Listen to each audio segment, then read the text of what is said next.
Olá, vizinhos! Sejam bem-vindas a mais uma aula aqui do nosso curso. Aula tão pedida por vocês, tenho certeza que vocês vão adorar. Vamos falar hoje sobre orientação parental. Vocês sabem o quanto a orientação parental ela é importantíssima no processo de psicoterapia infanto-juvenil. Eu costumo dizer que sem orientação parental a clínica infanto-juvenil também não flui. Pode até dar alguns resultados, mas quando temos aí pais engajados, pais bem orientados, pais solícitos, tudo muda no processo psicoterapêutico da criança, tudo flui. E é isso que eu quero mostrar para vocês hoje, fazer com que vocês se sintam mais confiantes, que vocês conheçam e dominem sobre a teoria para saber como adaptar e praticar as orientações. Então, a aula de hoje tem um dos objetivos trazer mais conhecimento e autoconfiança para vocês. Porque tem muitas psis que me chamam e falam: Ju, faz uma aula de orientação parental. Ju, me sinto perdida sobre como orientar os pais, Não me sinto segura, não sinto que tenho aí as técnicas e estratégias adequadas para isso. Então hoje você vai aprender comigo aqui, nessa aula que está incrível, como orientar pais na clínica infanto-juvenil. Então já falei um pouquinho sobre objetivos dessa aula, mas vamos falar aí sobre a importância da orientação parental no contexto da psicologia infantil, A gente vai ver aí as bases teóricas da orientação parental, porque sem a teoria não há prática. Eu falo muito sobre isso, para que eu consiga adaptar os recursos, para que eu consiga engajar os pais, dar estratégias práticas para eles também, eu preciso dominar e compreender da teoria. Por isso é muito importante na aula de hoje a gente explorar um pouquinho também dessa teoria. Vamos aprender técnicas práticas, para você saber como ser mais assertiva na orientação, como de fato engajar esses pais no processo, como adaptar alguns recursos para que os pais se sintam engajados, para que os pais compreendam da melhor forma, façam reflexões, enfim. A prática vocês vão aprender nessa aula de hoje.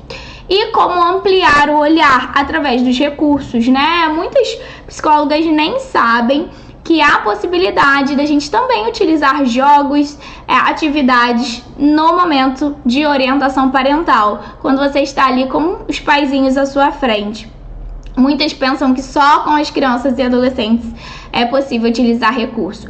E quando a gente pensa em adaptação de recursos, a gente leva para a sessão algo mais lúdico, algo mais dinâmico, e faz com que os pais se sintam mais abertos e mais confiantes, de que estão ali para realmente fazer uma boa troca e não receber chamadas e não receber apontamentos, que isso não é orientação parental, tá? Não estamos aqui para fazer apontamentos, e sim orientar de acordo com base na teoria, ensinar estratégias e fazer com que eles reflitam sobre suas próprias ações. Então vamos falar aí dessa importância da orientação parental, Por que é tão importante?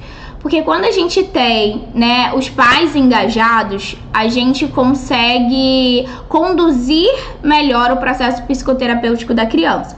Porque os pais têm grande importância aí, a maior parte do desenvolvimento da criança vai se dar devido às práticas parentais, Os pais vão influenciar o comportamento, a emoção, o desenvolvimento social das crianças, O contexto familiar influencia isso. E a orientação parental, ela também produz mais vinculação, Ela faz com que a gente engaje mais com esses pais, tragam eles mais para o processo terapêutico da criança, e além da gente ajudar e auxiliar a eles, na resolução de conflitos familiares. Ensinar a eles estratégias que muitas vezes eles não sabem, ou reforçar algumas práticas que são importantes. Então, o engajamento e a parceria dos pais no processo psicoterapêutico da criança vai fazer toda e total diferença, no sucesso do tratamento. Quando esses pais se engajam, a gente consegue oferecer um ambiente emocionalmente seguro para essa criança, né? Ou seja, esses pais conseguem dar um suporte emocional melhor para a criança, para que ela se sinta realmente confortável em compartilhar aí os seus pensamentos, as suas emoções durante o processo psicoterapêutico, né? Quando a gente consegue fazer com que os pais participem das sessões de psicoterapia, quando necessário, quando apropriado, ou seja, quando eles realizam essas orientações parentais, a gente vê que eles estão solícitos, aptos, demonstrando compromisso, né, com o bem-estar do filho. E essas orientações, elas vão permitir que eles compreendam melhor os desafios que são enfrentados também pela criança, para que eles aprendam aí como dar suporte, né, como ofertar também estratégias para a criança. Então a gente acaba tendo uma participação mais ativa, tanto dos pais quanto da criança em si, no consultório. O engajamento dos pais, né, gera pra gente que eu digo, eu, terapeuta, a criança e a família, né, uma consistência e implementação das recomendações. Quando eu faço essa troca com esses pais, eu consigo fazer com que eles reforcem habilidades que são treinadas e desenvolvidas dentro do consultório, né? Então, tudo que a criança aprende aqui, eu consigo dar continuidade através de atividades em casa, através de uma comunicação mais assertiva, né? Ou até mesmo de uma adaptação na condução parental ou na rotina daquela criança. Quando os pais também conseguem, né, gerar esse engajamento com a terapeuta, a gente acaba por ter uma comunicação mais aberta, né? Eles compreendem melhor ali o progresso e o processo do filho. Por quê? Eles vão fazer mais perguntas, eles vão compartilhar as queixas, né? Vão compartilhar observações da criança durante a semana. E a gente, enquanto terapeuta, vai conseguir construir um melhor raciocínio clínico, né? Um melhor direcionamento tanto para avaliação quanto intervenção dessa criança. Quando a gente tem aí os pais engajados, a gente costuma ter um trabalho em equipe. Caso esses pais não se engajem, né, a gente não consegue fazer esse bom trabalho em equipe. E a colaboração dos pais com a terapeuta, né, vai contribuir demais para o processo psicoterapêutico. Então a gente consegue alinhar tanto pai, família, né, pai, mãe, família, filho, terapeuta e colégio, escola, ambiente social dessa criança. E aí a gente consegue montar um plano de intervenção mais assertivo, um plano de tratamento mais eficaz. O trabalho em equipe faz total diferença. E a orientação parental tá dentro, desse manejo. Quando a gente tem pais engajados, a gente consegue mostrar para eles também a importância do autoconhecimento e do autocuidado. E isso faz diferença, porque a partir do momento que os pais se conscientizam, né, das suas próprias emoções, dos próprios comportamentos, eles atuam diferente com essa criança ou esse adolescente. Da mesma forma que quanto mais eles cuidarem de si, melhor eles vão estar para poder atuar também com a criança. E isso faz toda a diferença. Ou seja, né, a orientação parental na psicoterapia surge quando notamos que os pais estão perdidos acerca do direcionamento e cuidado aos seus filhos. Quando notamos algumas atitudes que não irão beneficiar o progresso da criança. Então, a orientação parental, ela surge para clarear o caminho dos pais e não para colocar pedras e dificuldades. Por que eu coloquei essa frase aí para vocês? Porque muitas vezes um dos maiores erros que cometemos quando pensamos em orientação parental é sempre convocar os pais somente para apontar erros ou para apontar uma atitude que não foi favorável. E quando a gente entende que esse não é o dever da orientadora parental apontar, mas sim gerar reflexões, ensino de estratégias, ensinar sobre a teoria, né, sobre o funcionamento da criança, sobre o funcionamento do próprio adulto, tudo muda, porque a gente não coloca mais pedra e sim a gente clareia o caminho desses pais. Então, o objetivo da orientação parental é clarear o caminho, né? Segurar a mão, caminhar juntos e levar o máximo de autonomia possível para esses pais, para que eles também não dependam sempre da terapeuta para saber como reagir ou agir diante de acontecimentos aí familiares. Então, né, a orientação parental é um momento onde a gente vai produzir aí, né, muita psicoeducação, muito acolhimento e muito ensino de estratégias, né? Psicoeducação por quê? A psicoeducação é uma das principais etapas de um processo de orientação parental, e não só de orientação parental, mas da psicoterapia no geral, né? Porque a psicoeducação é o ensino de teoria, o ensino de prática, o ensino sobre a ciência, quanto mais os pais souberem, né, do comportamento do filho, do que esperar do comportamento do filho em cada faixa etária, do que esperar de acordo com cada transtorno apresentado, melhor eles conduzirão em casa com essa criança ou em qualquer lugar que eles estejam.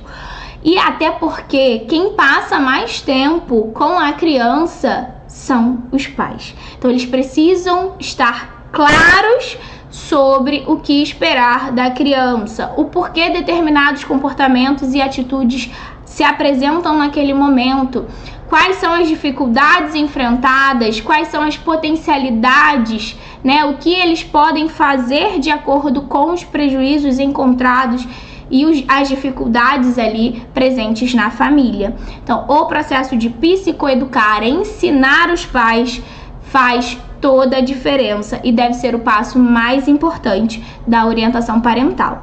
O acolhimento também é importante. Quando falamos de orientação parental, entendemos que à nossa frente tem pais em sofrimento, tem pais perdidos, pais que estão muito desanimados, pais que por vezes estão sem forças para caminhar com a criança ou com a situação familiar que eles estão vivendo. E por isso a gente precisa ter uma escuta ativa, a gente precisa saber como acolher a angústia dos pais, saber como acolher as dúvidas, saber o momento de ouvir e o momento de falar. Isso faz toda a diferença também na hora da orientação parental. Ensinar estratégias é um dos passos que a gente tem na orientação parental. Se eu só chamo os pais para pontuar, psicoeducar e acolher, eu não dou para esses pais estratégias para que eles possam modificar. Então eles só ficam com o conhecimento. É como se eu desse um curso para vocês só sobre a teoria. Teoria, a importância da orientação parental, quais são as teorias bases. Se eu desse um curso só falando disso, vocês saberiam de fato o que fazer na hora da orientação parental? Acredito que não. E é dessa forma que também acontece com os pais. Se eu chamo os pais para orientar e só psicoeduco sobre o transtorno, só psicoeduco sobre a fase do desenvolvimento infantil, sobre os estilos parentais, por exemplo, se eu só dou escuta para esses pais, eles vão conseguir modificar alguma atitude em casa? Eles vão conseguir ter estratégias para lidar com as dificuldades que aparecerem ali no contexto familiar? Não. Então, essa é uma parte também fundamental do processo. Você precisa dominar as estratégias e adaptar a cada família. E a orientação parental, ela não deve ser feita com bases nos nossos valores e princípios, né? Ou nos nossos achismos, ou com base naquilo que eu tive como experiência própria parental. De forma alguma. A base deve vir da ciência, então temos sim que conhecer e dominar a teoria para que a gente possa executar, né, uma boa orientação parental.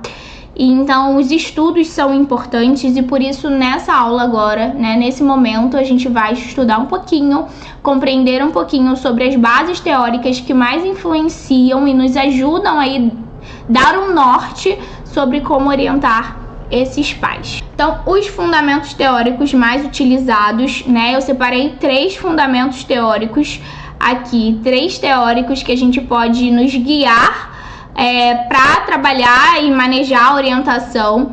Isso vai depender também um pouquinho da sua abordagem, né? Mas de uma forma geral, acredito que ambos se completam e ambos estão ali para nos dar, de fato, esse caminho. Então nós vamos começar a falar de Bowlby. Eu acho que é assim que se fala, Bowlby. Eu nunca sei falar esses nomes, né? Então vocês vão me consertando aí se vocês já conheceram. Vocês já ouviram falar sobre a teoria do apego?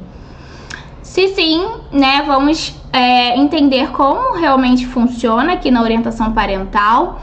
E se você ainda não conhece, vamos conhecer um pouquinho sobre essa teoria, né?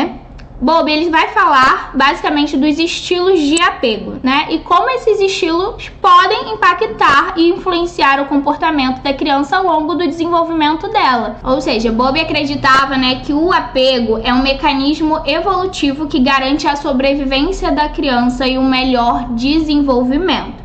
Então, basicamente, ele se resumiu aí no apego, tá? O apego vai influenciar como a criança vai se comportar e como ela vai se desenvolver. E para que a gente entenda, né, o funcionamento dessa teoria, a gente precisa compreender quais são os tipos de apego que ele descreveu aí pra gente. Temos então o apego seguro, que é quando a criança confia na disponibilidade e responsividade do cuidador, né? Ou seja, quando a mãe sai, a criança ela pode até chorar ali na hora, mas logo se acalma rapidamente quando a mãe volta. Isso é como se fosse uma base segura mesmo para a criança explorar o ambiente. Então, por exemplo, uma criança de 2, 3 anos chora, né, quando a mãe sai da sala, mas quando ela retorna, a criança consegue se acalmar instantaneamente.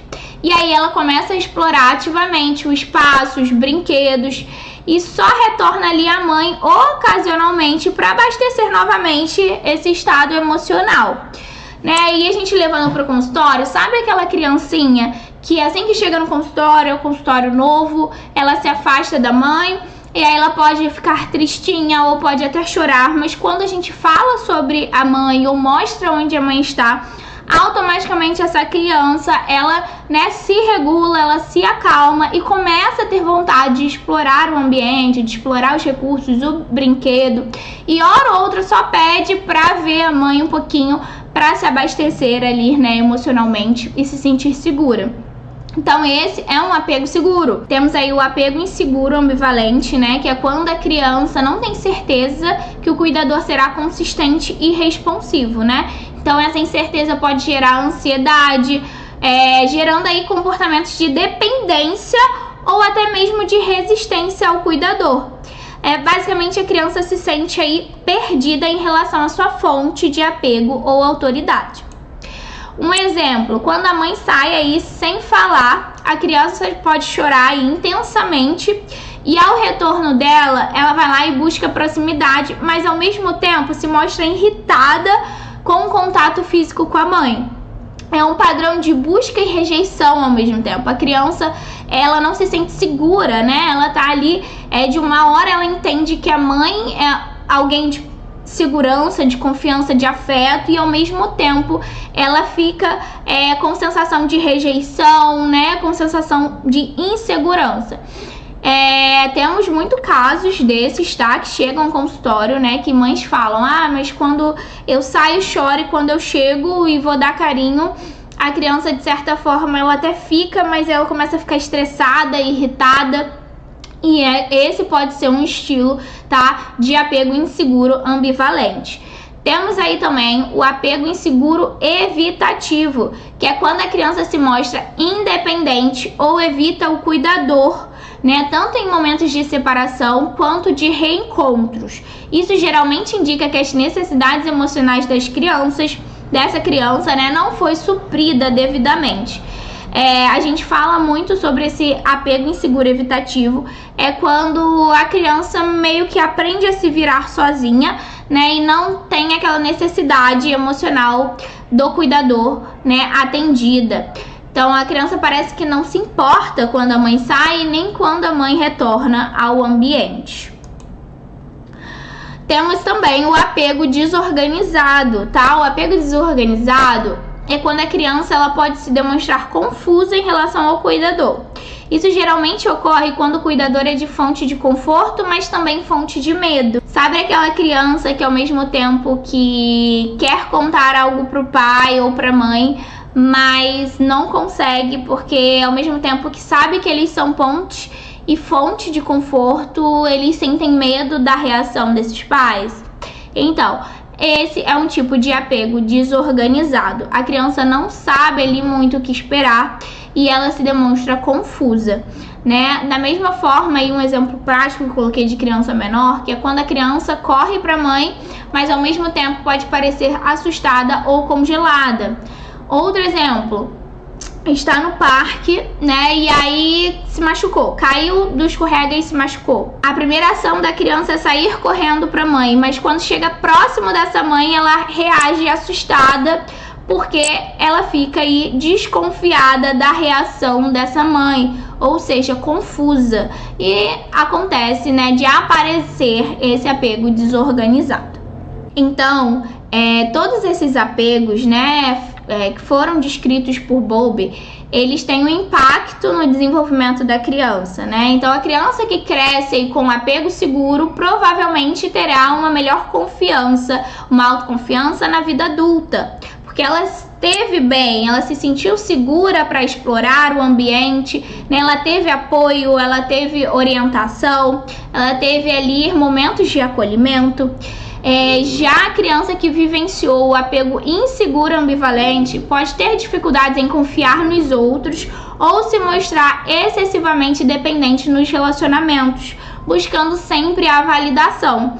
Lembra que a gente falou, né, daquela criança que ela não sabe ali o que esperar desses pais, que ora tem muito carinho, ora não tem carinho, né? Ora tem acolhimento, ora não tem acolhimento. E ela se sente aí com dificuldades, tá? De ou se afastar de alguém por não ter as necessidades atendidas, ou ela acaba por ser completamente desapegada, tá? Por não confiar no outro, né? Não confiar na relação e no apego que o outro vai ter para com ela. Temos também aí, né, a criança que teve o apego inseguro evitativo, que tende a se tornar um adulto que evita relacionamentos íntimos e com isso tem dificuldades em demonstrar afetos, né?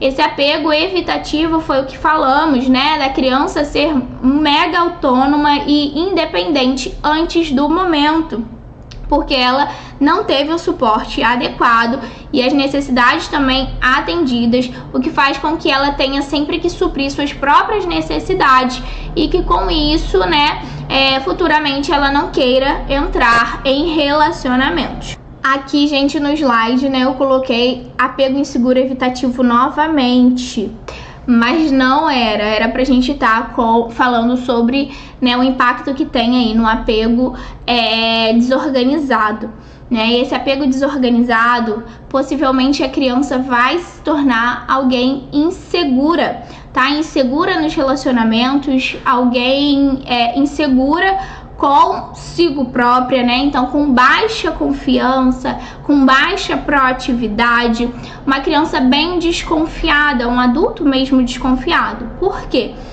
Tudo que ela for fazer, ela vai pensar no lado negativo, né? Tudo que ela for fazer, ela vai estar sempre desconfiada da atitude do outro. Isso vai gerar para ela uma sensação de insegurança, o que vai fazer com que ela tenha dificuldades com relacionamentos, dificuldades, né, em exercer aí sua profissão e de ter uma boa autoestima consigo própria, tá? Então, essa teoria do apego foca na importância dos primeiros anos de vida e na responsividade dos cuidadores para o desenvolvimento saudável das crianças. Ou seja, a forma de apego e interação que o cuidador tiver com a criança quando pequeno irá influenciar como essa criança enxergará a si e o próprio mundo, né? Então, dependendo da forma de apego que a mãe, né, o Bowlby fala muito sobre a mãe, desse apego já bem inicial, mas a mãe ou o cuidador tiver com a criança ali, quando pequena, isso tudo vai influenciar a visão que essa criança, ao longo de sua vida, vai ter sobre o mundo e sobre si própria. E essa informação é muito importante para que a gente possa ter como base na orientação parental. Outro autor, né, que eu trouxe como base aí e que eu uso muito nas orientações parentais, né, por conta da minha abordagem TCC, e outra abordagem, né, que eu trouxe, outro fundamento teórico, vem com a base, né, comportamental, que é uma das linhas que eu mais uso aqui na orientação parental, que a gente fala sobre Skinner, né, que é a abordagem que inclui aí a questão do reforço positivo e negativo na educação e no desenvolvimento da criança. Então, Skinner acreditava que toda ação, que todo comportamento vai gerar uma consequência, e essa consequência, né, e resposta podem ser reforçadas.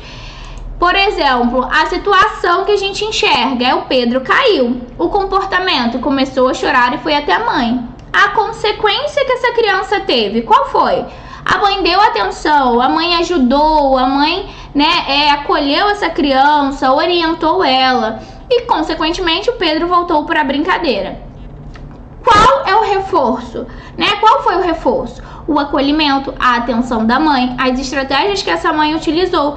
Então, possivelmente, na próxima vez que o Pedro cair novamente, ele vai até a sua mãe solicitar esse acolhimento, ou até mesmo nem ir à mãe, só usar as estratégias que ela ensinou ali sem pedir, tá? Essa é uma abordagem que eu utilizo muito e ensino muito aos pais nas sessões de orientação parental. Então, eu psicoeduco como funciona, tá? Toda essa questão de apego, né? Toda essa questão de o quanto a minha afeição com o meu filho, o meu contato, o meu cuidado, a minha responsividade, o meu acolhimento vai impactar o desenvolvimento dele lá na frente, como também os reforçadores, as consequências, né, o manejo, as minhas atitudes diante de um comportamento da criança. Então, tudo isso é psicoeducado aos pais logo no início das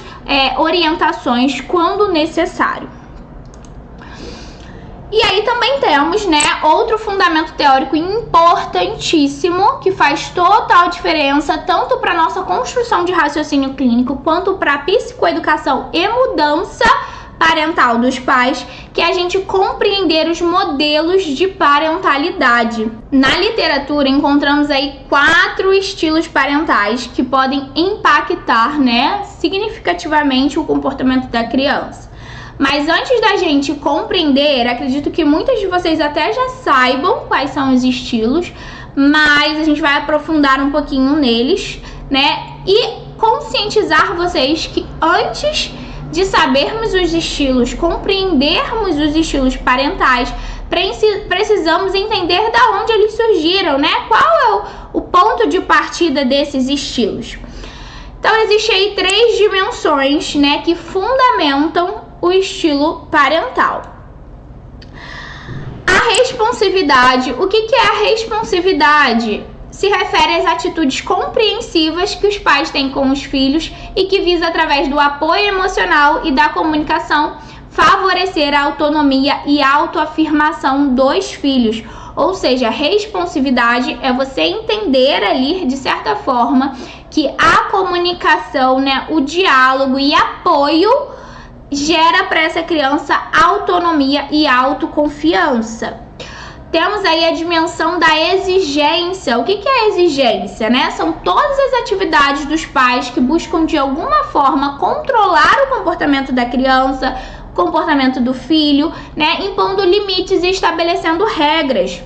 Ou seja, a exigência está vinculada e direcionada aos limites que eu coloco. E o afeto, né, que é quando o quanto que os pais expressam, né, o amor aos filhos através de gestos, palavras ou atitudes. Então, quando a gente fala em estilos parentais, a gente, antes disso, identifica que existem aí 3 dimensões que vão guiar esses estilos parentais. É o nível de responsividade, o nível de exigência e o nível de afeto que esses pais proporcionam às crianças. Então, dependendo do nível que os pais, executam essas dimensões, os estilos parentais são apresentados. E aí a gente vai falar um pouquinho, desses 4 estilos parentais, que são a base para que a gente possa orientar também os pais, levar para eles reflexões sobre as suas próprias conduções, sobre os estilos que eles estão tendo na parentalidade, sobre as práticas que eles estão executando, e para que a gente também entenda esse estilo e saiba como falar, como conduzir na orientação com cada pai, Então temos aí o estilo autoritativo, Esse estilo autoritativo, ele tem um nível alto de exigência, mas ele também tem um nível alto de demonstração de afeto. O estilo autoritativo, a gente costuma dizer que é quando esses pais, eles conseguem equilibrar entre o nível de limites que eu coloco e imponho para minha criança, mas o nível de afeto também que eu dou. Então, se eu dou tempo de qualidade, mas também se eu dou tempo de telas, eu tô falando de estilo autoritativo, porque eu estou aí equilibrando, a minha parentalidade. Então, são pais que vão ser mais acolhedores, Pais que vão ser comunicativos, que vão ter escuta ativa com a criança, vão saber ouvir, vão explicar, não vão ser completamente opositores, Eles vão impor sem limites quando necessário. E a criança vai ter como resultado, uma boa autoestima, uma autoconfiança, uma segurança, nos pais, uma segurança em si própria, tá? Temos aí o estilo autoritário. No estilo autoritário, nós vemos já que existe uma dimensão que está maior do que a outra, ou seja, eu doso mais o nível de exigência e eu demonstro menos afeto. Ou seja, são aqueles pais que colocam limites excessivos, Acabam sendo ríspidos, bem opositores, nem sempre levam em consideração, na maioria das vezes, na verdade, não levam em consideração o tempo de qualidade, o afeto que deve ser mostrado para os filhos, não conseguem, ouvir a opinião das crianças, sempre estão ali, pontuando os erros, apontando as dificuldades da criança, mas não ajudando elas a encontrar, dando castigos, Os pais, que se enquadram aí dentro do estilo autoritário são pais muito punitivos. E aí a gente tem como consequência, uma criança que se torna insegura, uma criança que pode muitas vezes ter comportamentos disfuncionais, advindos, dessa insegurança, dessa baixa autoestima, uma dificuldade de desenvolver um repertório emocional adequado, Não sabe lidar com frustração. É aquele famoso, a criança sente medo ao invés de respeito pelos pais, tá? Temos aí o estilo permissivo. O estilo permissivo, nós vemos aí uma alta demonstração de afeto e uma baixíssima exigência. Ou seja, o estilo permissivo, como já fala, é aquilo que a gente permite demais. Então, são pais que não têm horário para nada dentro de casa, A criança fica o tempo todo em tecnologia. São pais que muitas vezes não dão alguma consequência para algumas atitudes disfuncionais da criança.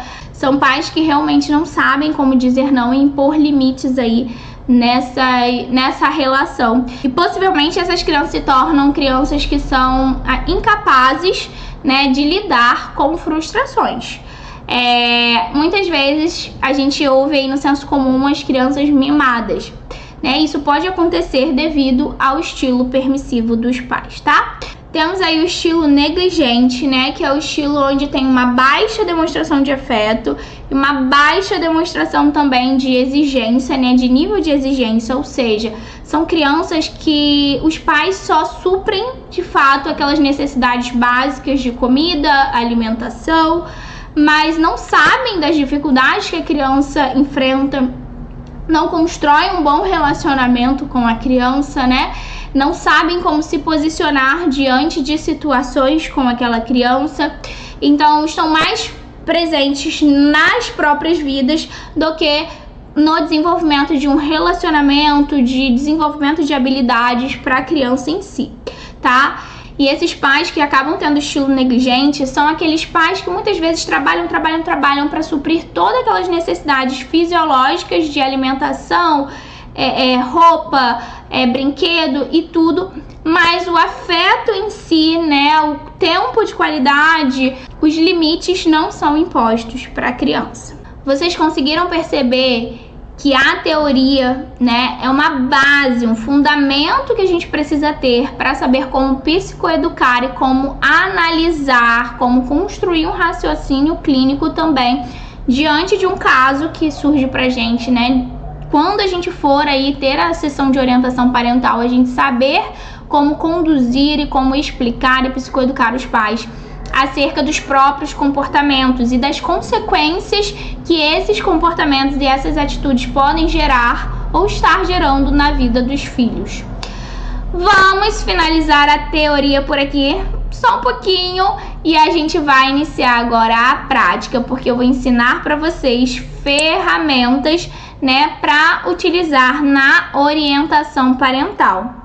Mas antes da gente entrar aí nas ferramentas, precisamos só ter clareza de alguns aspectos importantíssimos para a gente considerar em todas as orientações parentais que formos fazer, tá? Primeiro ponto, os pais carregam consigo crenças, modelo de educação e ideias, né? Se eu desconsiderar que os pais vêm com toda essa bagagem, eu não farei uma intervenção assertiva com esses pais. Por quê? Porque eu vou impor uma ideologia, porque eu vou impor um conhecimento meu, sendo que os pais ainda não têm capacidade de flexibilizar aquilo que foi aprendido por muito tempo na vida deles, ou seja, as crenças, né, os modelos que eles tiveram ao longo da vida. Então eu preciso sim compreender quais são essas crenças, né? Quais são os modelos de educação, quais são as ideias desses pais, quais são os estilos deles, para que assim eu tenha uma orientação direcionada e assertiva pro caso, né? Para aquela família. 2. Preciso ter muita clareza, como eu falei, dos estilos parentais para saber a linguagem adequada que eu irei utilizar em cada orientação. Toda vez que eu vou precisar fazer sessões de orientações parentais, eu tento compreender, né, com questionários ou com perguntas, como que funciona a dinâmica familiar e como esses pais se apresentam, né, em relação aos estilos. Por quê? Se eu vou falar, por exemplo, com um pai que ele é completamente autoritário, né, ele tem um estilo parental autoritário, ele tem dificuldade de ofertar mais afeto, mais escuta e diálogo para a criança, e eu chego na sessão de orientação e só falo sobre a importância de diálogo, que ele precisa fazer, eu de certa forma vou estar afastando esse pai, porque eu estou desconsiderando o estilo que ele apresenta naquele momento, tá?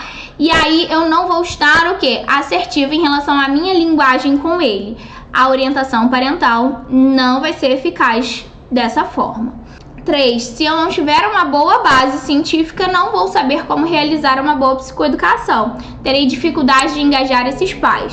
Como eu falei, né, anteriormente, a psicoeducação faz parte do processo de orientação parental. É uma das partes principais. E se eu não tiver uma base científica, eu não vou conseguir realizar essa psicoeducação. Então, sim, teoria e base científica são fundamentais quando eu vou falar com os pais, tá? Se eu desconsiderar aí os contextos socioculturais, rotina dos pais e etc., não teremos também resultados nas orientações. Por quê? Porque se eu tenho uma família, né, que tem uma rotina muito corrida, porque eles recebem aí, por exemplo, um salário mínimo, precisam dar conta de muitas coisas, e eu vou lá e falo, não, você precisa ter tempo de qualidade todos os dias com aquela criança. Mas na realidade desses pais, eles não conseguem encaixar todo dia tempo de qualidade com a criança, porque eles também precisam e têm uma alta demanda em suprir as necessidades básicas. Se eu não compreendo isso, eu não tenho resultado na orientação, porque os pais vão ouvir, vão se sentir culpados, vão se sentir incapazes e não vão conseguir aplicar na rotina. Então eu preciso levar em consideração o contexto sociocultural, a rotina da família, né, para que a gente consiga orientar da melhor forma possível. E agora eu vou dar para vocês então, né, as estratégias. No caso eu peguei o meu passo a passo, tá? Então é o passo a passo da Ju, né, como eu lido, como eu faço com as minhas orientações parentais, para que vocês possam aí compreender e aprender e praticar no consultório de vocês. Então vamos pensar. Acabou de chegar, né, um paizinho, uma mãezinha aqui no consultório para fazer aí uma orientação parental comigo. O que eu faço inicialmente, né? A escuta ativa. Então, esse é o momento no qual eu deixo os pais falarem aí livremente, à vontade, sobre as angústias, sobre os desejos, né?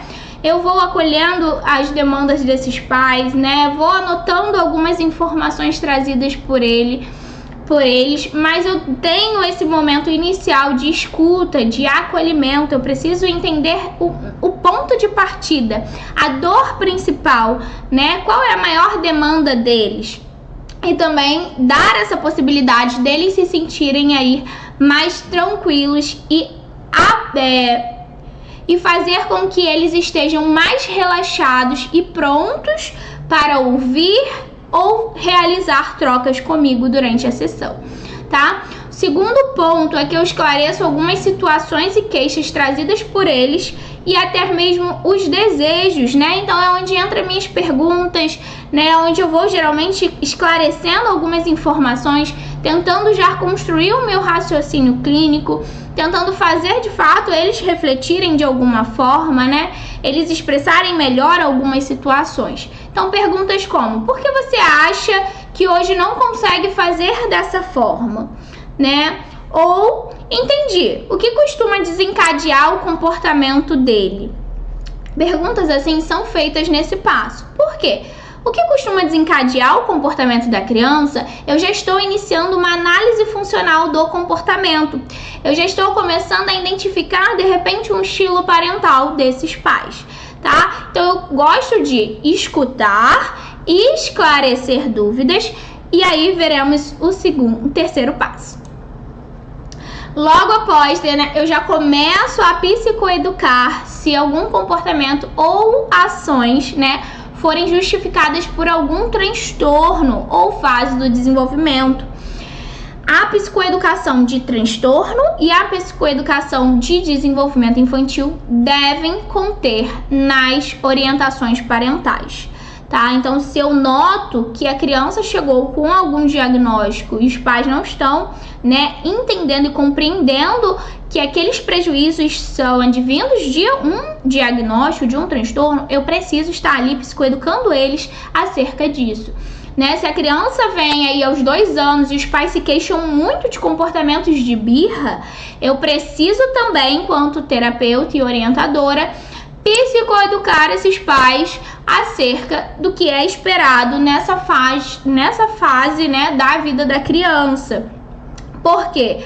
Porque isso mostra para esses pais que a gente vai caminhar juntos, né? Isso mostra para os pais que, ok, temos uma justificativa para determinados comportamentos.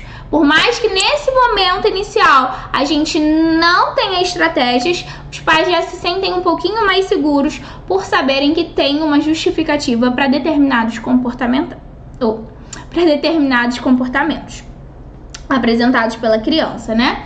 E o quarto passo é que após a psicoeducação eu já começo a investigar aí os estilos parentais dos responsáveis, né? para que a minha orientação seja o mais assertiva possível. Como eu falei, eu preciso falar a linguagem deles. Eu preciso saber quais estão sendo as estratégias que eles utilizam, né?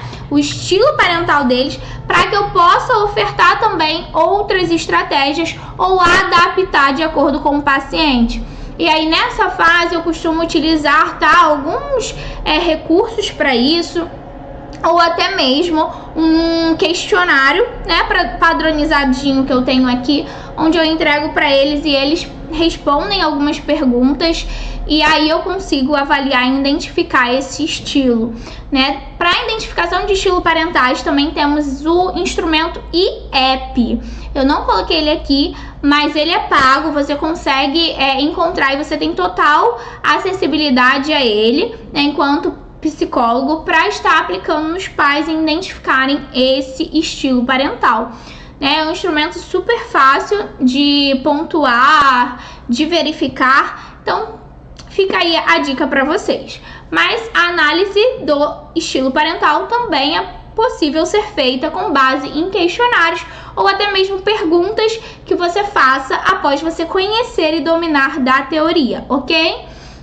E aí, assim que eu identifico, né, e avalio os estilos parentais, eu levo para eles reflexões acerca dos estilos e psicoeduco. Então eu compreendi o estilo dos pais, né? Entendi que um é autoritário, a outra é permissiva. Eu retorno para eles com essa identificação. Eu mostro, olha, com base nisso, eu pude observar que tal coisa, e aí eu vou desenvolvendo com esses pais, né, uma reflexão sobre como eles conduzem. E nesse momento eu também levo para eles, para que eles possam me confirmar. É isso mesmo que eu entendi? Né? Vocês realmente fazem dessa forma? Vocês se consideram pais autoritários, pais autoritativos, pais permissivos, né? E eu mostro para eles o quanto cada estilo pode impactar na vida da criança. O sexto passo, né, eu construo com eles o RPD parental. Gente, só um minutinho, eu vou falar com vocês aqui, tá? Vamos fazer um caso fictício, então eu estou falando de uma forma breve, mas a gente vai fazer cada passo desse aqui na nossa aula também, tá? Mas vamos lá, voltando. No sexto passo eu construo, né, com eles o RPD parental, né, que é onde eles vão anotar ali o que mais incomoda neles acerca do comportamento da criança. Ou seja, qual é o comportamento que incomoda tanto? Por que esse comportamento me incomoda, né? Quais são os pensamentos que eu tenho diante desse comportamento, né? Qual é a crença que eu trago, né, quando eu lido ou enfrento a criança tendo determinados comportamentos? A gente faz essa análise individual com os pais para que eles possam se conscientizar, se autoconhecer e entender o quanto as crenças e os pensamentos deles também influenciam na ação com os filhos, tá? O sétimo passo é que após essa identificação nós refletimos juntos e construímos aí as expectativas reais e quais serão as possibilidades de alcance. Porque muitas vezes os pais querem exigir da criança um determinado comportamento, mas que eles ainda não são capazes de modificar, de repente, uma crença deles, um pensamento deles, uma atitude deles, e aí eles buscam expectativas aí irreais. Então, com base nessa análise, a gente começa a construir quais são as expectativas que a gente consegue aí cumprir, né? Que a gente consegue alcançar. Então, nós vamos destrinchando as metas da orientação parental. O oitavo ponto, né, é o momento que os pais começam a engajar no monitoramento do comportamento da criança e auxiliar na análise funcional desse comportamento. E é onde a gente preenche aquele famoso ABC, tá? Então, nós, enquanto profissionais, né, orientamos, ensinamos e psicoeducamos os pais pro preenchimento do instrumento e logo após a gente realiza essa análise e dá como devolutiva para os pais a análise do comportamento da criança. Por que esse comportamento acontece? O que está desencadeando, né? e a gente consegue levar essas reflexões para que os pais possam aprender também a realizar essa análise. O nono passo é que eu recolho, né, enfim, esse ABC, e aí a gente define realmente metas que serão atingidas e verificadas ao longo do processo. Esse é um dos maiores erros que eu vejo, tá? Nas orientações parentais que são feitas no consultório. Muitos profissionais, eles fazem as sessões de orientação parental, mas eles não definem meta naquele dia, não definem metas para o processo, não acompanham o processo, não pedem feedback. E quando vão novamente, né, fazer uma nova orientação, os pais não engajaram porque não foram feitas metas para que eles pudessem, né, se encontrar e entender o que eles precisavam também ali modificar ou entregar na próxima orientação. E aí faz uma orientação atrás de outra e a gente não vê resultados. Então esse ponto é muito importante também, tá? O 10º ponto é quando necessário eu encaminho os cuidadores para a terapia individual, né? Muitas vezes a gente vê aí pais, principalmente quando estão passando por processo de separação, onde as problemáticas individuais deles estão refletindo diretamente no comportamento da criança ou na relação deles para com a criança. E aí a gente precisa sim fazer o encaminhamento desses pais para uma terapia, né, aí individual. Mas, como eu falei com vocês, a gente não ficaria só no passo a passo, na teoria, né? Eu gosto de trazer casos aqui para vocês, para que a gente possa de fato entender como a gente faria em determinada situação, em algum caso que chegue aqui no nosso consultório, como de fato é feita essa prática da orientação. Vamos visualizar isso então comigo, tá? Análise de caso fictício. Ana, 3 anos, comportamento de birra frequente, não aceita ser contrariada, está começando a bater nos pais e chora para ficar na escola. A mãe buscou orientação parental, pois não sabe mais o que fazer, e a filha não a reconhece como autoridade. O pai acaba sendo ríspido porque a criança está desobedecendo, não está obedecendo a mãe, ou seja, está desobedecendo. Então, aqui nós vemos um caso que é bem típico, né, com crianças na idade de 3 anos, quando a gente fala de orientação parental. É uma criança que está tendo comportamentos aí de desregulação, dificuldade em aceitar negativas e acaba reagindo de forma corporal e também, obviamente, não quer ter esse afastamento dos pais. A mãe, por vez, não soube como construir ali, né, uma autoridade, se sente ali perdida em relação a isso, e o pai acaba tendo que ser mais firme, mais ríspido por conta da dificuldade que a mãe encontra de impor ali, de certa forma, a sua autoridade, tá? E aí, o primeiro ponto que eu discuti com vocês é o quê? Compreender a demanda, escuta ativa, não é? Compreender a dificuldade desses pais de fato, entender o contexto sociocultural, quais são as expectativas deles, o que traz eles aqui.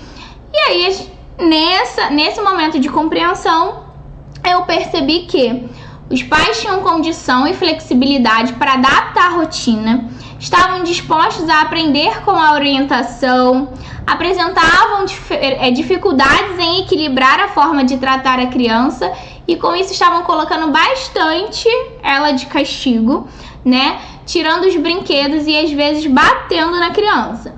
A mãe queria muito que a criança diminuísse as birras, ou seja, olha a expectativa, a mãe quer que a criança diminua a birra, né, e escute os seus comandos. Essa é a expectativa da mãe. E o pai gostaria de ter que intervir menos em momentos estressores e deixar de ser o pai bruto, porque nessa situação toda o pai foi visto, né, pela criança como um pai mais bruto, né, e a criança acaba por ter aí, né, um pouquinho de medo desse pai e ele não quer ser o pai brabo, né, o pai bruto.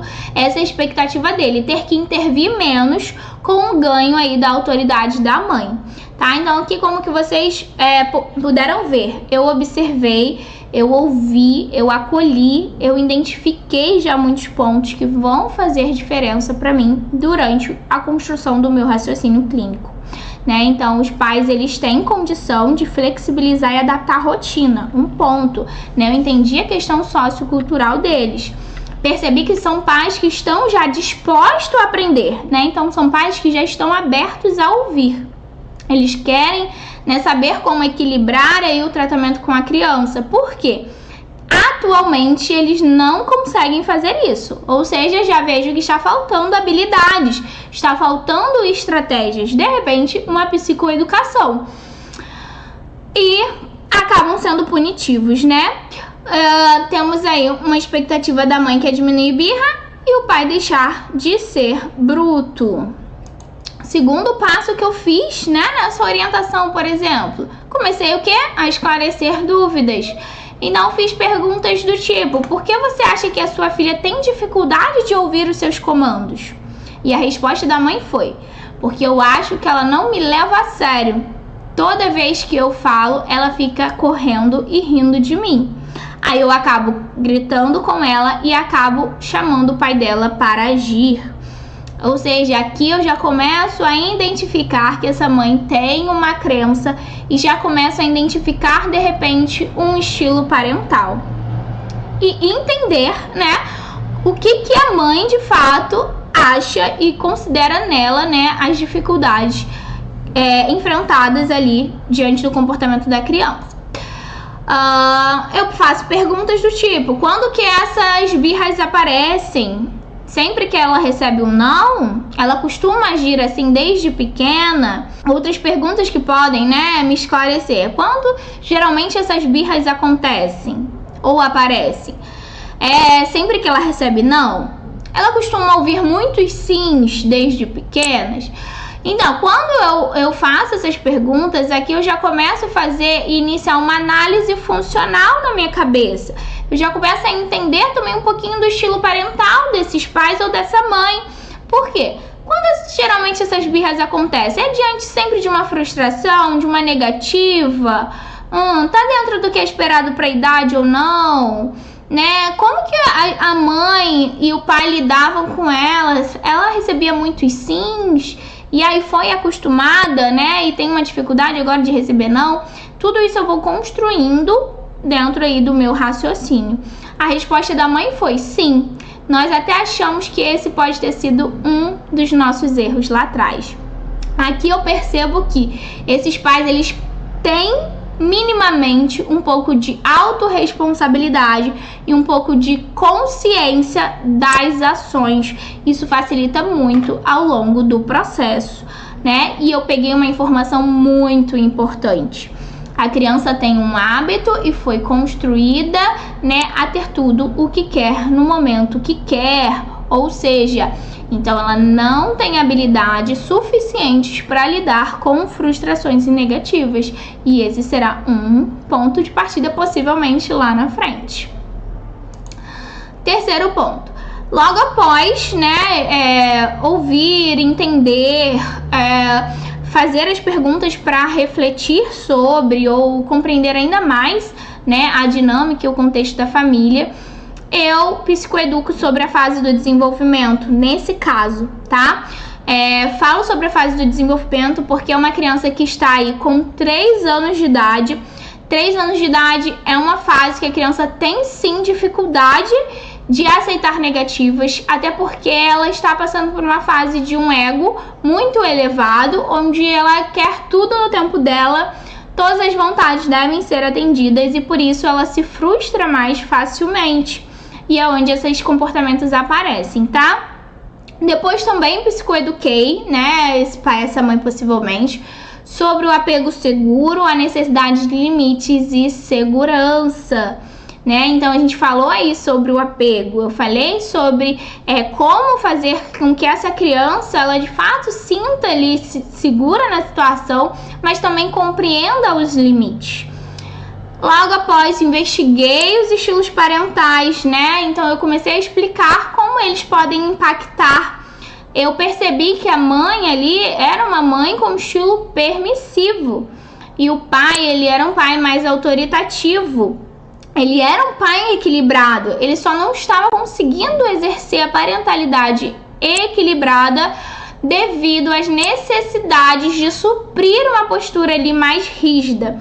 Ou seja, ele acredita e os valores que ele tem seguem o princípio de que ele precisa sim ter limites, mas também dar afeto. Ele não quer ser esse pai rígido, né? Mas acaba por ser devido ao excesso de permissividade dessa mãe. E aí eu comecei então, né, de fato, aplicar as estratégias aí na orientação. Iniciamos, como eu falei, o RPD parental, né? Eu poderia ter feito ele com ambos os pais, né? Ou só com a responsável que estava ali na orientação. Nesse momento eu ensino como preencher e peço que eles realizem em casa, tá? Aqui eu coloquei somente 2 situações, mas quanto mais situações, melhor, né? Para que eles possam de fato refletirem sobre os próprios pensamentos e as próprias crenças que eles carregam, e bem como, né, o resultado aí das atitudes que eles têm com base nessas crenças. Colocamos 2 situações.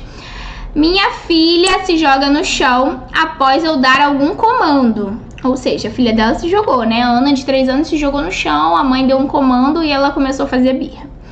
Qual foi o pensamento que essa mãe teve no momento? Ela teve: eu sou uma mãe horrível, né? Faço meu filho sofrer. E aí a emoção automaticamente de tristeza, frustração, culpa veio e acarretou nessa mãe.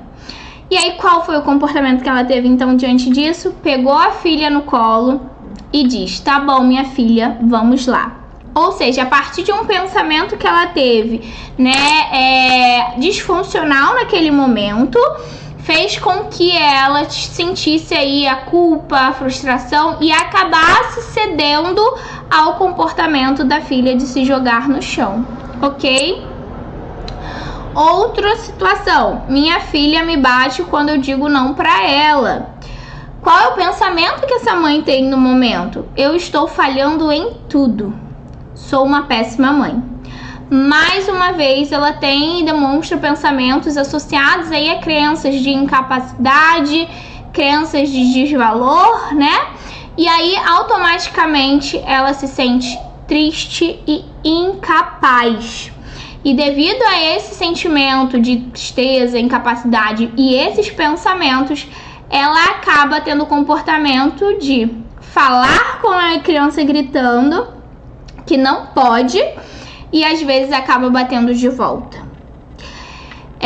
Aqui a gente consegue mostrar para os pais, né? Ou seja, eu consegui de alguma forma mostrar para essa mãe o quanto os pensamentos dela influenciam, né, o que ela sente e o comportamento diante da situação da criança. E aí essa análise eu ensino para que ela possa fazer toda vez que essa criança apresentar determinados comportamentos que incomode ela, né, que tire ela do eixo. Ela possa analisar se é um pensamento que está aí vindo para não colaborar com a atitude que ela quer ter, né, ou se ela precisa reestruturar esse pensamento. E até mesmo para se entender a crença que ela carrega, entender o porquê e justificar ali os comportamentos e atitudes que ela tem, tá?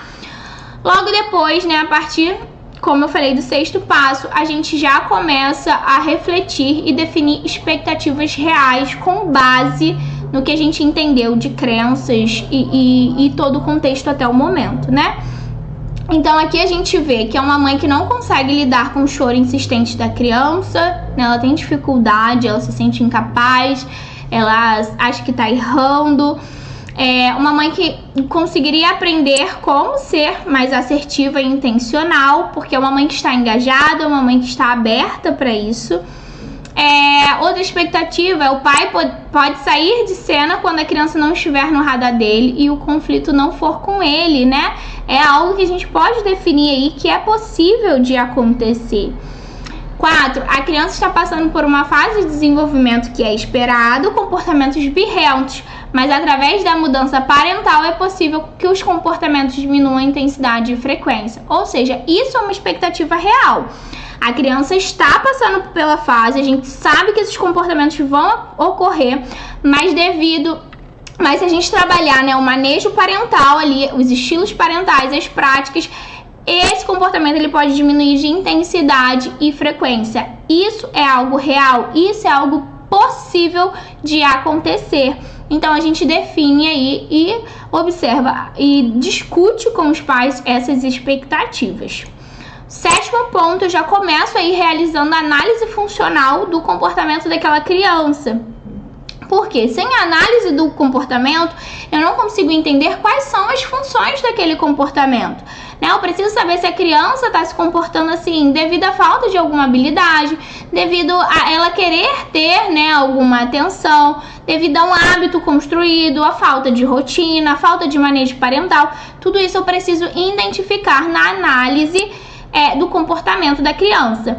E eu não só faço análise, inicialmente eu faço, mas eu ensino os pais como fazerem também, porque a orientação parental está aí para que a gente possa gerar mais autonomia nesses pais, não que eles sejam dependentes das nossas orientações a vida toda, mas que eles aprendam conosco, né, dentro das teorias, abordagens e da ciência, para que assim eles possam, né, ter uma parentalidade, um relacionamento familiar mais saudável.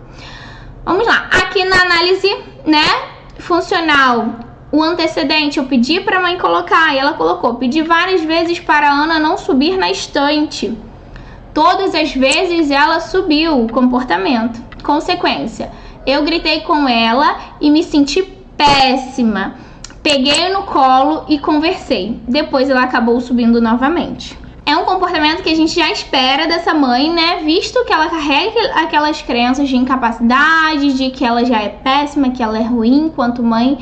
Então, possivelmente, ela seria ali, né, mais permissiva mesmo com a criança e não conseguiria, de repente, agir de uma forma mais funcional. Ou seja, ela acabou gritando com a criança porque ela se sentiu péssima, né? Ela se sentiu mal e aí reagiu de uma forma não funcional, mas logo depois já se sentiu péssima e então acabou cedendo, né? Pegando a criança, sentando, conversando e depois deixando a criança novamente explorar. Ana não aprendeu realmente que aquilo ali não podia e aí subiu novamente. Então eu deixo um espaço onde eu posso fazer uma resolução funcional daquele comportamento inicialmente e entregar aos pais para que eles possam começar a entender estratégias. Logo depois eles vão preenchendo essa resolução, eles vão refletindo sobre. Aqui, por exemplo, eu trabalharia ou no antecedente ou na consequência. Eu gosto sempre de trabalhar no antecedente, né? Porque a gente previne muitas coisas. Então, se eu sei que a minha filha tem um hábito de subir nas coisas, quando eu vejo uma estante, né? Eu já retiro ela do campo visual. Eu posso redirecionar a atenção dela. Eu posso dar função para ela, para que ela não fique subindo na estante. Então, várias atitudes eu poderia ter feito aqui antes dela se comportar como se comportou, né? Subindo na estante mesmo que a mãe diga não. E eu poderia ter evitado toda essa consequência, tá? Então, poderia, por exemplo, colocar essa resolução aqui para os pais. Agir com previsibilidade e no antecedente, dando alternativas, dando função para a criança, redirecionando a atenção dela, por exemplo. O segundo caso, estávamos no shopping e a Ana quis um brinquedo novo, mas já tínhamos comprado uma boneca em outra loja. Que criança não faz isso, não é mesmo? Qual é o comportamento? Eu disse para ela que não íamos comprar, mas ela continuou insistindo e fez birra. Consequência, o pai acabou sendo bem ríspido com ela, né? Gritou e puxou a orelha da criança. Ela só chorou mais e fomos embora. nós vemos aqui que o pai precisou novamente assumir um lugar ali de fala, de atitude, né, que a mãe inicialmente estava dominando. E aí a gente pode psicoeducar eles de que esse movimento novamente aconteceu e orientar como não fazer esse movimento, né? Como a mãe sustentar ali uma decisão, uma fala diante de um comportamento da criança. Poderia colocar essa resolução funcional aqui. Como também posso novamente ou agir na consequência ou no antecedente. No antecedente, o que eu faria?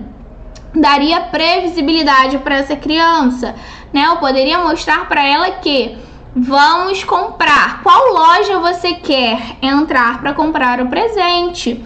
Vamos então entrar nessa loja e depois não teremos mais acesso a um presente. Só vamos abrir o brinquedo depois que a gente for embora ou que a gente estiver lanchando, enfim. Você deixa a criança com a expectativa ainda do presente para que ela não tenha necessidade de pedir outros, tá? Isso também pode acontecer. Mas nesse caso aqui, eu agiria melhor na consequência, porque dizer que não, né, é um ponto, ok? Os pais têm autoridade para dizer que não também em determinadas situações. E aí a criança continua insistindo.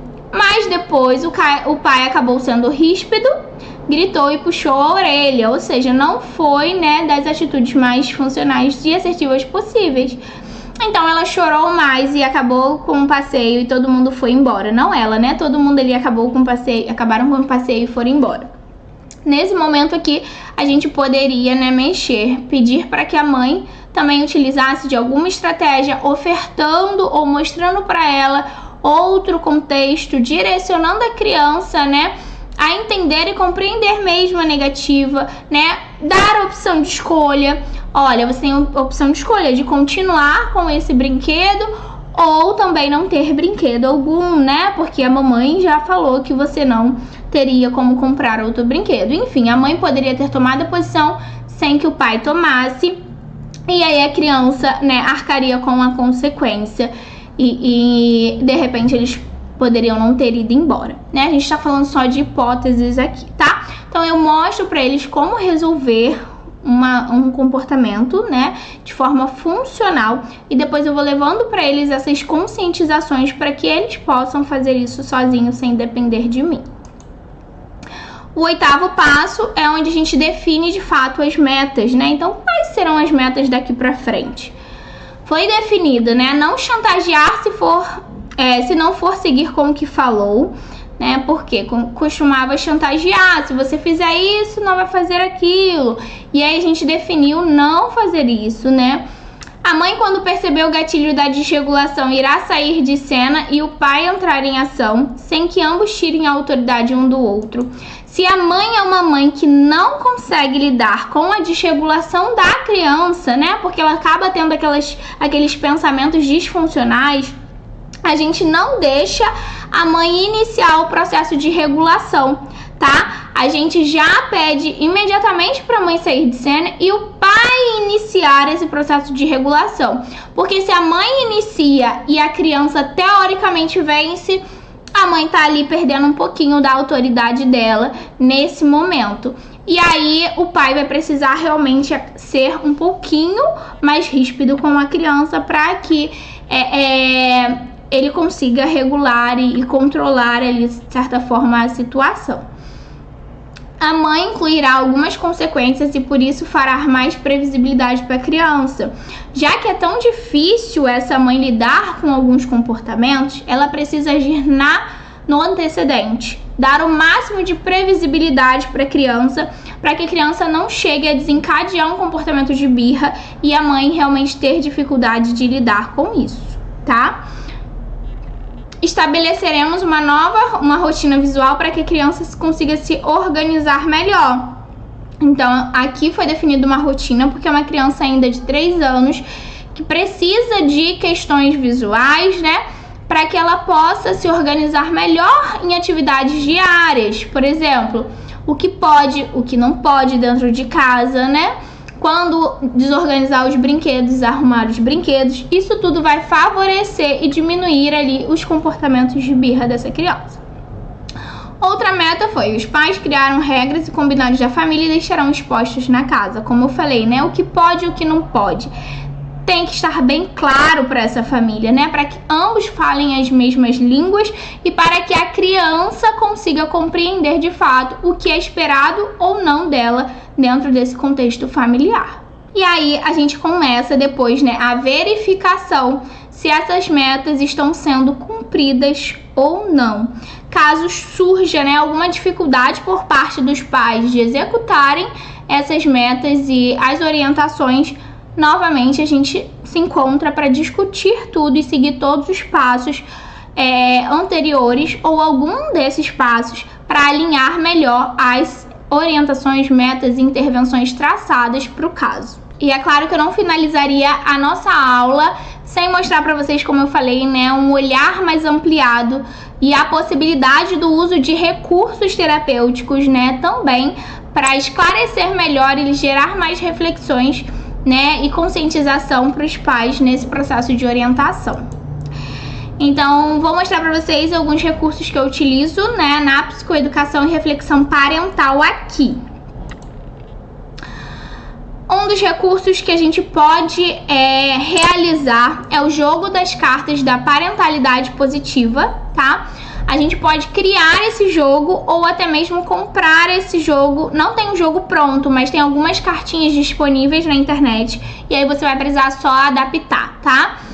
O jogo que pode ser criado por você, né, e adaptado a cada demanda, né, a gente coloca uma carta que apresenta uma situação desafiadora da família, né? Por exemplo, como a birra dessa criança, um momento de desobediência, uma dificuldade na comunicação. A gente coloca bastante desafios nas cartinhas. E ao invés de simplesmente discutir sobre as cartinhas, os pais são convidados, né, a jogar o joguinho de forma interativa. Então, eles recebem essas cartas com as descrições das dificuldades, de situações que são ali, fazem parte do que eles enfrentam, né? E são incentivados a discutir como abordariam essas situações de forma positiva, respeitosa e construtiva. Eu gosto de utilizar, né, esse jogo da parentalidade positiva quando eu já estou ali no caminho da orientação, ou seja, eu já fiz todo esse processo de psicoeducação, os pais já estão dominando, né, se conscientizando um pouco mais sobre como agir de forma positiva e eu estou precisando ali reforçar com eles algumas estratégias e refletir sobre algumas atitudes. Então eu gosto de utilizar esse jogo, né? E além disso, a gente pode também fazer outra adaptação, né? Que é incluir cartas de estratégias e recursos, né? Onde os pais podem encontrar sugestões e dicas de como lidar com os desafios de forma eficaz, promovendo a comunicação, o respeito mútuo, a resolução de conflito e o fortalecimento dos vínculos. Ou seja, você pode criar as cartinhas com os desafios e os pais, eles responderem, né, as situações, como agiriam, ou até mesmo criar um joguinho, né, de cartas, onde já tivesse tanto o desafio quanto as estratégias que eles poderiam utilizar. E aí você pode utilizar com pais que você está ali ofertando a ideia da orientação e da parentalidade mais positiva, né? Da parentalidade mais aí consciente. Outro recurso que eu uso muito em tudo, tanto com as crianças na clínica quanto também com os pais, é o Jenga, tá?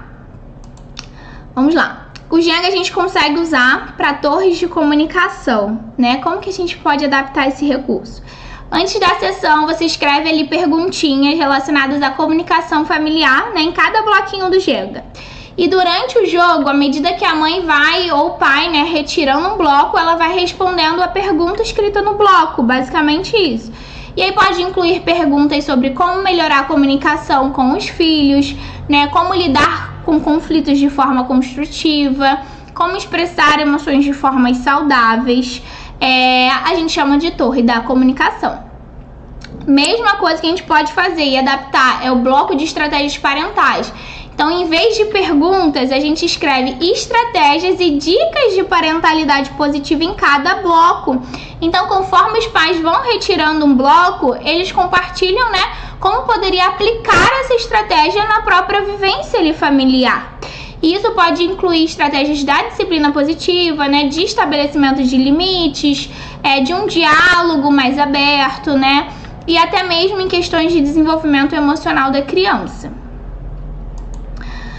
A quarta opção de adaptação do Jenga são os blocos de experiências pessoais, né? Onde a gente pode pedir à mãe para escrever em cada bloquinho uma experiência pessoal desafiadora que ela enfrentou como mãe, né? E durante o jogo ela compartilha a experiência associada a cada bloco. E juntos a gente discute aí uma maneira de lidar melhor com essas situações, caso aconteça novamente. Então, basicamente, a mãe vai escrever ali, a gente vai colocar no Jenga, né, colado com fita mesmo, e a cada retirada, a mãe ela vai destrinchar melhor sobre aquele desafio enfrentado e como ela poderia agir novamente caso acontecesse. Outra adaptação, blocos de autoconhecimento, né? Então, a gente pode escrever perguntas que incentivem a reflexão pessoal e o autoconhecimento em cada bloco. Por exemplo, perguntas como: quais são os seus pontos fortes como mãe, né? Em que áreas você gostaria de melhorar como mãe? Né? A mãe responde as perguntas à medida que retira os blocos, promovendo a consciência de suas próprias habilidades e desafios da maternidade. É uma ótima opção para utilizar quando a gente está criando ali as expectativas, né, do processo de orientação parental, onde a gente também está trabalhando ali o processo de autoconhecimento desses pais. 6 são os blocos de valores e prioridades. Esse eu gosto bastante, né, que é onde a gente coloca os valores da família em cada bloquinho, né, e durante o jogo a mãe discute a importância desse valor para a família e como eles podem influenciar nas decisões como mãe. Então aqui eu começo a entender quais são os valores da família, né? Por que esses valores são estabelecidos, o que é importante para eles enquanto prioridade, para que a gente possa definir metas bem assertivas. Também temos aí o bloco de desafio parental, que em vez de a gente usar o bloquinho de Jenga mesmo comum, né, só o jogo, a gente vai escrever desafios relacionados à parentalidade em cada bloco. Então, por exemplo, descreva uma situação em que você teve que aplicar a disciplina positiva. Fale sobre o momento em que você teve dificuldade em se comunicar com o seu filho. Compartilhe uma experiência positiva de brincadeira em família. Esses blocos de desafio parental eu gosto de adaptar as perguntas de acordo com cada demanda e de acordo com a etapa que eu estou da orientação, tá? Então, se eu estou numa orientação inicial, eu faço perguntas referentes a quais são as dificuldades que você está tendo com seu filho, o que você mais gosta no seu filho, mas não consegue dizer para ele, perguntas mais de aproximação, de identificação da demanda. Caso eu já esteja mais lá no meio para o fim, eu já peço, né, para que eles escrevam situações que eles aplicaram, estratégias, ou situações que eles já vivenciaram, mas não lidaram de forma funcional, se hoje eles reconhecem. Então eu faço esses desafios aí parentais. O 8º, né, é o fortalecimento de vínculo, né? Então a gente consegue ali no jogo Jenga incluir desafios que incentivem a mãe a fortalecer o vínculo com os filhos. Por exemplo, descreva uma atividade que você e seu filho adoram fazer juntos, né? Ou compartilhe uma memória especial que você tem com o seu filho. Tudo isso faz com que a gente consiga passar para essa mãe se ela realmente está tendo, né, um vínculo estabelecido com a criança ou se ela precisa aí de ter um tempo maior de qualidade, um tempo maior, né, com o filho, dando qualidade, né, construindo esse relacionamento. E eu gosto bastante, gente. O Jenga a gente consegue adaptar de várias formas e os pais super engajam com esse jogo e ainda mais a gente conseguindo encaixar e refletir e levar para eles intervenções, né, para que eles saiam dali realmente confiantes no processo. Outro jogo que eu gosto muito de usar é o quebra-cabeça, né? O quebra-cabeça traz pra gente várias reflexões também quando se trata de orientação parental. Por exemplo, visão global e paciência, né? Então, quando a gente monta aí o quebra-cabeça, a gente mostra para esses pais que a gente tem que ter paciência para encaixar todas as peças. E a parentalidade não é diferente, né? Na parentalidade, a gente precisa ter paciência para lidar com diferentes fases do desenvolvimento da criança. Então, a gente já pode iniciar ali a sessão levando essa reflexão para eles, né? Psicoeducando eles sobre isso. Também dá para levar a ideia de que cada peça é importante, né? Então, da mesma forma que para completar um quebra-cabeça, todas as peças precisam se encaixar ali, né? Cada momento e interação com os filhos são valiosos, né? Fazem diferença no desenvolvimento deles. Podemos levar a ideia da resolução de problemas, né? Essa analogia para falar sobre a importância de resolver problemas na parentalidade, né?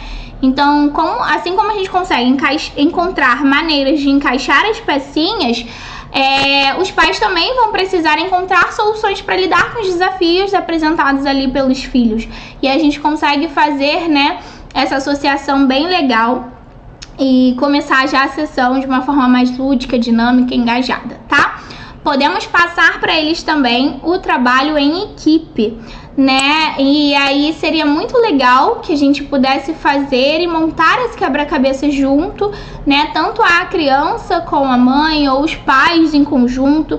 E aí a gente começa a mostrar para eles a importância da divisão de tarefas, a importância do apoio, a importância da comunicação, né? Da interação na família, deles falarem a mesma língua. Então eu gosto muito de usar nas sessões de famílias que eu faço dentro da orientação parental.